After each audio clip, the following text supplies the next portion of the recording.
IPL 2025 के champions royal Challengers Bengaluru अब बिकने को तैयार खड़ी है। जी हां दर्शकों, नए ओनर्स की न्यू डेट कंफर्म हो चुकी है और ऐसी रिपोर्ट्स कह रही हैं कि 31 मार्च 2026 को आरसीबी की ऑफिशियल डील हो जाएगी और आरसीबी के ओनर्स बदल जाएंगे। नमस्कार दर्शकों, आप देख रहे हैं इंडिया न्यूज। मैं हूं आकुश कौशिक और जो बड़ी खबर सामने आ रही है कि आरसीबी बिकने वाली है। अब कौन खरीदेगा आरसीबी को, कितने में खरीदेगा आरसीबी को, और क्या जो डब्ल्यूपीएल होने वाला है उसका ऑक्शन तो नवंबर में ही है ना, क्या इस नवंबर वाले ऑक्शन तक आरसीबी बिक जाएगी या आरसीबी के सेम ओनर्स रहेंगे? इन सभी सवालों का जवाब मैं आपको इस वीडियो के अंदर देने वाला हूं। लेकिन सबसे पहले आपके लिए यह समझना बहुत जरूरी है कि फिलहाल ओन कौन करता है आरसीबी को। विजय माल्या वाला नाम याद होगा ना आपको, लेकिन रुक जाइए, विजय माल्या नहीं ओन करते हैं, डिएगो ग्रुप ओन करता है अपनी सब्सिडरी यूनिट स्पिरिट्स के नाम से।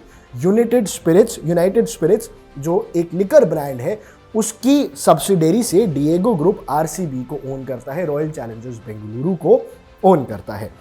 अब बेच रहे हैं ये, और कितने में बेच रहे हैं ये भी बड़ा सवाल है। डिएगो ने डिसाइड किया है कि अपने स्पोर्ट्स बिजनेस एसेट्स को बेचेंगे और अपनी मेन बिजनेस को ब्रॉडर करेंगे, और ये उनका रिस्ट्रक्चरिंग और फोकसिंग स्ट्रैटेजी है।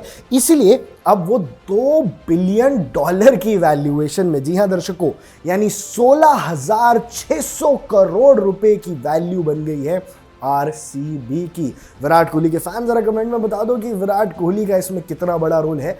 But coming back to the news, 16,600 crore के आसपास की वैल्यूएशन है और सेल टारगेट डेट है 31 मार्च 2026, यानी 16,600 करोड़ देने पड़ेंगे जो भी खरीदना चाह रहा है। अब ये जो सेल की प्रोसीडिंग्स है ये 2025 में ही शुरू हो गई थी। आईपीएल जीतने के कुछ समय बाद ही ये खबर सामने आने लग गई थी और 31 मार्च 2026 से पहले ये निपटाई भी जाएगी। अब बड़ा सवाल कि क्या डब्ल्यूपीएल जो आने वाला है, जिसका ऑक्शन नवंबर 27, 2025 को शुरू होने वाला है, तो क्या उसमें आरसीबी के ओनर्स अभी एग्जिस्टिंग ओनर्स ही उतरेंगे?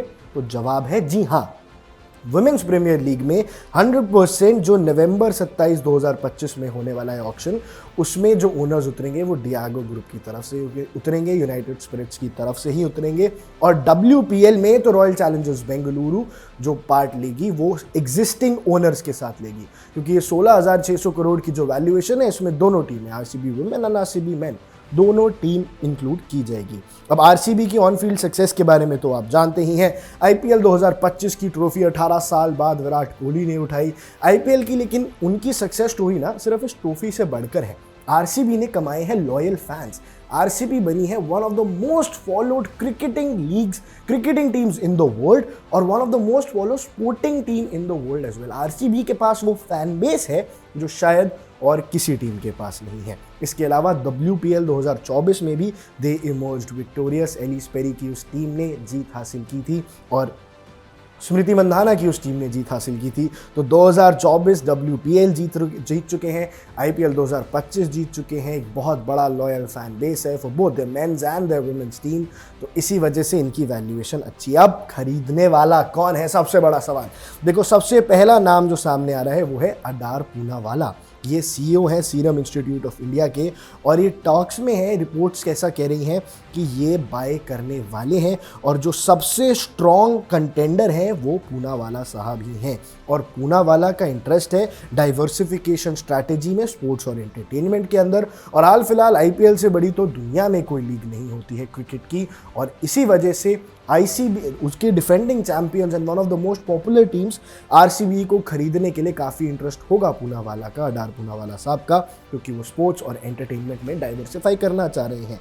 और निगोशिएटर्स रिपोर्टेडली कह रहे हैं कि एक वन टाइम पेमेंट मॉडल होगा, मतलब एक बार में पैसे दो और टीम लो। इसलिए जो 31 मार्च की डेट सामने आ रही है, क्योंकि 31 मार्च तक आईपीएल शुरू नहीं होता है, 31 मार्च के जस्ट बाद आईपीएल शुरू हो जाता है, और इसीलिए शायद जो आईपीएल 2026 होने वाला है उसमें थोड़ी उलटफेर हमें देखने को मिले, उसमें शायद जो ओनर्स हैं वो बदल जाएं। पर बड़ा सवाल कि लेकिन ऑक्शन तो भैया पहले हो जाता है ना, ऑक्शन तो जनवरी में हो जाता है, दिसंबर में हो जाता है। तो ऑक्शन के लिए टेबल पे कौन आएगा, पूनावाला जी आएंगे या फिर पुराने बायर्स ही आएंगे? इसके ऊपर जो अपडेट होगी मैं वो आपको बता दूंगा। लेकिन कंफर्म ये है कि जो डब्ल्यूपीएल की ऑक्शन है, वुमेन्स प्रीमियर लीग की जो ऑक्शन है, उसमें 100% जो सामने आने वाले हैं वो होंगे डियागो के जो पुराने ओनर्स हैं, डियागो ग्रुप के ओनर्स। अब इसके अलावा जो स्पोर्ट्स बिजनेस है इसने 8.3% दिया है डियागो के टोटल प्रॉफिट्स 2024-2025 के अंदर। तो यानी डियागो कंपनी का बहुत अहम हिस्सा है। सोचो पूरी कंपनी का 8.5% जो प्रॉफिट है, जो स्पोर्ट्स बिजनेस है टोटल प्रॉफिट में, वो इसी वजह से आता है। और आरसीबी की वैल्यूएशन इतनी बढ़ गई है, परफेक्ट टाइम है, टीम अच्छा प्रॉफिट दे रही है, टीम का नाम अच्छा है, टीम का फैन बेस बढ़िया है, टीम ट्रॉफी भी जीत गई है, तो स्पोर्टिंग वाइज भी अच्छा है। तो इसीलिए एक बहुत अच्छा समय चुन के ये किया है। इसके अलावा 2025 के अंदर जून में ये रिपोर्ट्स आ रही थी कि $2 बिलियन की वैल्यूएशन लगी जाएगी। डियागो ने चूज़ किया है कि कोई फॉर्मल डिस्कशंस अंडर नहीं है, उन्होंने लेकिन क्लियरली आके सामने से नहीं बताया था। लेकिन लास्ट अपडेट यही है कि ये टीम 31 मार्च 2026 तक अपने नए ओनर को पालेगी।